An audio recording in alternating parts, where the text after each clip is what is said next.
நான் யாருன்னு சொல்ல விரும்பல. எனக்கு ரீசெண்டாக ஒரு நியூஸ் வந்தது. இது மாதிரி ஒரு கிட் வந்து எப்போவுமே கேமிங் சேனல் அந்த மாதிரி நான் அடிக்ட் ஆகிட்டாங்க, கேம்ஸே விளையாண்டுருக்காங்க, என்ன பண்ணுறதுன்னு தெரில அப்படின்னு சொல்லி வருது. ஸோ அதுக்கு யார் காரணம் அப்படின்னா பேரண்ட்ஸ் தான். பேரண்ட்ஸ் என்ன பண்ணுறாங்க, உங்கள் குழந்தைங்கன்னா ஜஸ்ட் யூடியூப் பார்த்து படிக்கட்டும் அந்த மாதிரி நினச்சி ஏதாவது ஒரு கேட்ஜெட்டை வாங்கி கொடுத்துட்றாங்க. ஸோ குழந்தைங்க என்ன பண்ணுறாங்க அப்படின்னா அந்த கேட்ஜெட்ஸை வச்சு அவங்க எவ்வளோ கேம்ஸ் விளையாட முடியுமோ அதை மிஸ்யூஸ் தான் பண்ணுறாங்க. நிறைய குழந்தைங்களுக்கு வந்து ஒரு ஆன்லைன் கிளாஸ்க்கு ஒரு நார்மல் ஃபோன் வாங்குறதுக்கே காசு இல்லாமல் இருக்கும். சில குழந்தைங்க இந்த பெய்டு கேம்ஸ் இருக்குது இல்லையா, நிறைய பிரபலங்கள் இருக்காங்க.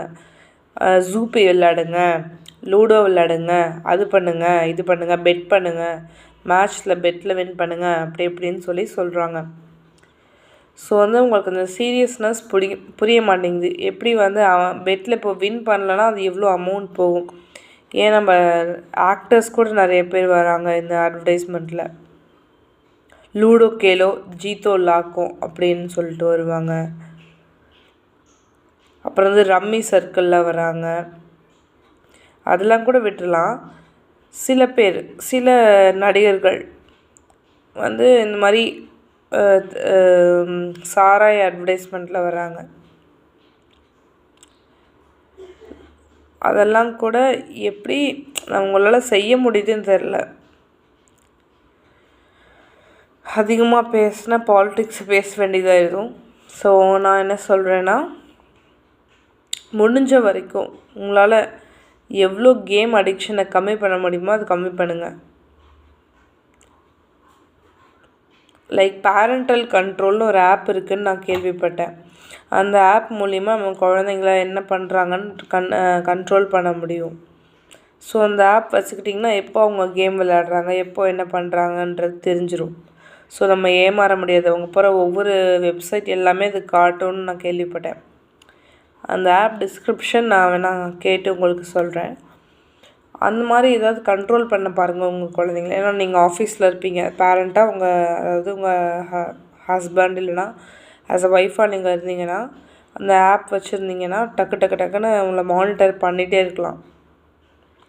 எவ்வளவோ ஆப்ஸ் வந்துருச்சு. இப்போ ரீசெண்டாக கொஞ்ச நாள் முன்னாடி நான் வந்து என்னோடய கிளாஸ் டீச்சர்கிட்ட பேசிகிட்டு இருந்தேன். அவங்க சொன்னாங்க, இந்த மாதிரி ஒரு ஆப் இருக்குது, அதில் வந்து நாங்கள் எங்கள் ஸ்டூடெண்ட்ஸோட எல்லாரோட அட்ரஸும் வந்துடும் அப்படின்னாங்க. அப்புறம் விளையாட்டுக்கு சொன்னப்போ நிறையா ஆப் இருந்தால் எங்களுக்கு ஆப்பு தான் போல் இருக்குது அப்படின்னு. அவங்க வந்து ஆமாம் உங்களுக்கு ஆப்பு தான் அப்படின்ற மாதிரி சொல்லிட்டு இருந்தாங்க. அப்படி இருக்கும்போது மானிட்டர் பண்ணுறதுக்கு சிசிடிவி கேமரா அந்த மாதிரி எல்லாமே இருக்குது. நம்ம தான் நினச்சிருக்கோம் நம்ம மூஞ்சி எங்கேயுமே தெரியாது அப்படின்ற மாதிரி. ஆனால் அப்படி கிடையவே கிடையாது. எல்லா இடத்துலையும் நம்மளை நோட்டீஸ் பண்ணிகிட்டே தான் இருப்பாங்க. ஸோ முடிஞ்ச வரைக்கும் உங்களோட குழந்தைங்களுக்கு கேம் அடிக்ஷனை இது பண்ணாதீங்க. சில குழந்தைங்களாம் ஃபோனை காட்டினா தான் சாப்பிடுது. நான் ரீசெண்டாக ட்ரெயினில் போகிறேன். அப்போது ஒரு குழந்தை காவாலையா பாட்டு கேட்டுகிட்டே சாப்பிட்டுட்டு இருந்தேன். அது கூட ஒத்துக்கலாங்க. சில குழந்தைங்களாம் கேம்ஸ்க்கு ஃபோனை கொடுத்தா தான் சாப்பிடுது. அன்றைக்கி நான் ட்ரெயினில் இப்படி ஆப்போசிட்டில் உட்காந்துருக்கேன். அந்த பக்கம் ஆப்போசிட்டில் சென்டர் சீட், ஓகேங்களா. அதில் வந்து என்ன பண்ணுறாங்கன்னா ஒரு குழந்தை இருக்குது. அது பக்கம் ஒரு எல்கேஜி யூகேஜி படிக்கிற குழந்தையா இருக்கும்னு நினைக்கிறேன். கேட்குறதெல்லாம் வாங்கி தராங்கங்க. கடைசியில் வாங்கினாங்க பிஸ்தா ஐஸ்கிரீமோ ஏதோ ஒரு வாங்கினாங்க. அதை ஸ்மெல் பண்ணி அந்த குழந்தை ஆசையை எடுத்து ஒரு வாய் சாப்பிட்ருச்சு. அவங்க அப்பா சாப்பிட்றாரு. நல்லா கேளுங்க, நல்ல ட்ரெயின், நம்மளோட சதர்ன் ரயில்வேஸோட ட்ரெயின் தான், ஓகேவா. அதில் வந்து பூச்சி மருந்து வாசனை வருதுங்க. ஃபினாயிலோ சம்திங் ஏதோ சொன்னாங்க. எங்கள் அம்மா கிட்ட நான் அடிக்கடி கேட்பேன், ஏம்மா என் ட்ரெயினில் எனக்கு எதுவுமே வாங்கி தர மாட்டேங்கிறீங்க அப்படின்னு கேட்பேன். நான் நோட்டீஸ் பண்ணிட்டே இருந்தேன். சரி கம்னு வெயிட் பண்ணுவோம் என்ன நடக்குது. அப்புறம் வந்து ஐஸ்கிரீம் விற்கிறவங்க வந்தாங்க.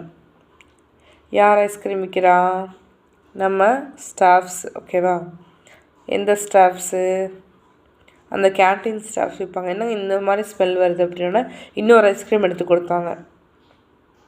ஓகேவா? எடுத்து கொடுத்துட்டு சொன்னாங்க, இது அந்த வாசனை தாங்க வருது அப்படின்ட்டாங்க. அதுலேருந்து நான் யோசித்தேன், சரி வேணாம் அப்படின்னு சொல்லி.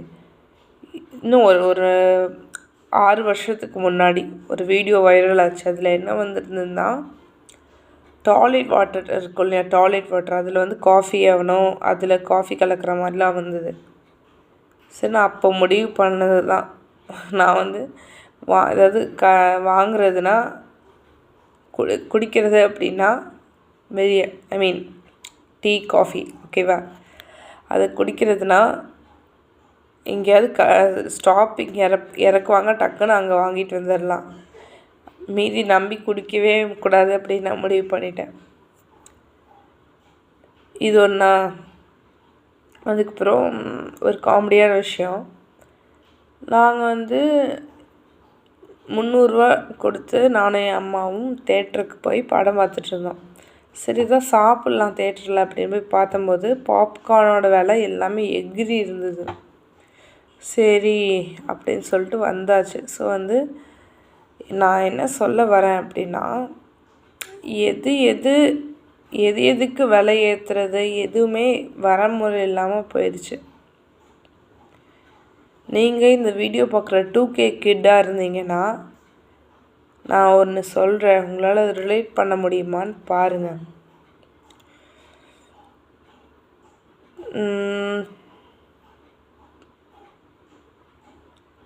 2005 ஐ திங்க் ஸோ, எனக்கு ஞாபகம் இல்லை,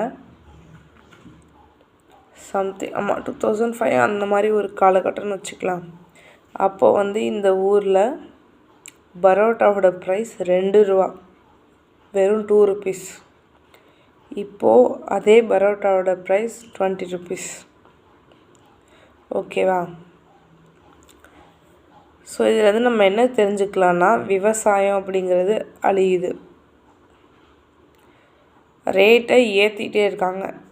நான் ஜஸ்ட்டு என்னோட ஒரு ஃப்ரெண்டை, ஒரு அக்கா, அவங்கக்கிட்ட கேட்டேன், எவ்வளோக்கா நீங்கள் ஃபீஸ் வாங்குனீங்க அப்படின்னு சொன்னபோது, டியூஷன் ஃபீஸ், ஓகேங்களா? அவங்க சொன்னாங்க, நான் 300 வாங்குகிறேன் அப்படின்னாங்க. எப்படிக்கா 9வது படிக்கிற குழந்தைக்கு எப்படிக்கா 300 வாங்குறீங்க அப்படின்னா, நான் பணத்துக்காக எடுக்கலை அப்படின்னாங்க. சரின்னு நான் நினச்சிக்கிட்டேன், அப்போ நான் ஃப்ரீயாக எடுக்க வேண்டியது என்ன, எதுக்கு அந்த 300 அப்படின்னு நினச்சிக்கிட்டேன். சரின்னு நான் கேட்டேன், நீங்கள் எப்படி சொல்லி தருவீங்க அப்படின்னு நான் கேட்டபோது அவங்க சொன்னாங்க, இந்த மாதிரி நான் யூடியூப்பில் பார்த்துருவேன் ஃபஸ்ட்டு இந்த மேக்ஸ் செம்ம, அதுக்கப்புறம் சொல்லி கொடுப்பேன். சில டைம் நம்ம அவ்வளோ எஃபோர்ட் போட்டு சொல்லித்தரலன்னா கஷ்டம் அப்படின்னாங்க. இப்போ நான் மெதுவாக கேட்டேன், இப்போ வருஷத்துக்கு நீங்கள் ஃபீஸ் ஏற்றுவீங்களா அப்படின்னா 50 ரூபா ஏற்றுவேன் அப்படின்னாங்க. அதே டெக்னிக் தான் எல்லா கம்பெனிஸும் பண்ணுறாங்க. ஃபார் எக்ஸாம்பிள், இந்த பென்னு நான் 10 ரூபான்னு லான்ச் பண்ணுறேன்னு வைங்க, கொஞ்சம் கொஞ்சமாக இன்க்ரீஸ் பண்ணி இதோட ரேட்டை 30 ரூபான்னு மாற்றுவாங்க. 30, 35 ஆகும், அப்புறம் 50 ஆகும், 100 ஆகும், கடைசியில் 100 ரூபாயில் கொண்டு போய் நிறுத்திடுவாங்க. இந்த டெக்னிக் தான் நிறைய பேர் ஃபாலோ பண்ணிகிட்ருக்காங்க. ஓகேங்களா? ஸோ ஃபைனலி ஜாக்கிரதையாக இருங்க. எந்த ஒரு ஆடையும் நம்பாதீங்க. ஸ்ட்ரீக்ஸ் ஆடு நான் ரீசெண்டாக பார்த்தேன். ஸ்ட்ரீக்ஸ் சீரம் நான் யூஸ் பண்ணுவேன். அதில் நம்ம அப்படி யூஸ் பண்ணால் அப்படியே ஷைனாகி முடி வருதான். அப்படிலாம் ஒன்றுமே கிடையாது. 1 மணி நேரத்தில் முடி ட்ரை ஆயிரும்.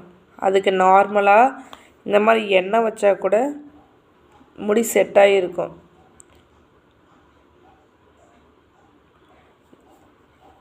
ஸ்ட்ரீக்ஸ் முன்னாடியெல்லாம் திக்காக இருக்கும் அந்த ஹேர் சீரம், இப்போது அதை கூட லிக்விடாக மாற்றிட்டானுங்க. இந்த மாதிரி பிராண்ட்ஸை நம்ம சூஸ் பண்ணும்போது ரொம்ப அவேராக இருக்கணும், எதை வாங்குறது அப்படின்னு. இந்த மாதிரி தான் நான் ஒரு வெப்சைட், எந்த வெப்சைட்னு சொல்ல மாட்டேன், ஏன்னா அது நல்ல வெப்சைட், அவங்க ஏன் அந்த ரூபா வச்சுருக்காங்கன்றது எனக்கு தெரில. ஸோ நான் சொல்கிறேன், ஒரு நார்மல் டீத்தூள் அங்கே 300 rupeesக்குள்ளே, ஓகேவா? ஆனால் கண்ணன் தேவன் டீத்தூள் நல்லாயிருக்கும். நாங்கள் இந்த நேரடி ஃபேக்ட்ரிக்கு போய் வாங்கியிருக்கோம், உங்கள்கிட்ட நல்லா இருந்தால் இருக்குது. நாங்கள் டூர் பண்ணும்போது வாங்கினது. அவ்வளோ டேஸ்ட்டாக அவ்வளோ சூப்பராக இருந்துச்சு அந்த டீ. அப்படி இருக்கும்போது நம்ம தான் பிராண்ட்ஸ் தான் நம்மளை ஏமாத்துது. லைக் ஹிந்துஸ்தான் யூனிலிவரோடது தான் இந்த லாக்மே, விம் எல்லாமே. நம்ம என்ன நினச்சிக்கிறோன்னா ஹிந்துஸ்தான் யூனிலிவர் வந்து இந்தியன் கம்பெனின்னு நினச்சிருக்கோம். நத்திங், அப்படி கிடையவே கிடையாது. மாதிரி பிராண்ட்ஸ் வந்து நம்ம சீட் பண்ணுது. சர்ஃபோட கம்பெனி தான் எப்படி சொல்கிறது, இப்போ 4-5 பிராண்டடான திங்ஸ் நீங்கள் எடுத்துகிட்டா அதெல்லாம் ஒரே கம்பெனி இதோட தான் இருக்கும்.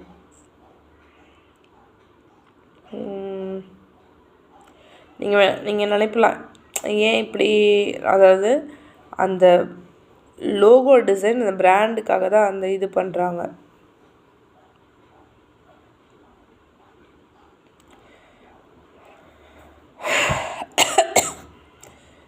என்னால் எவ்வளோ அவேர்னஸை கொடுக்க முடியுமோ நான் கொடுத்தாச்சு. இந்த வீடியோவை பாருங்கள், அவ்வளோதான்.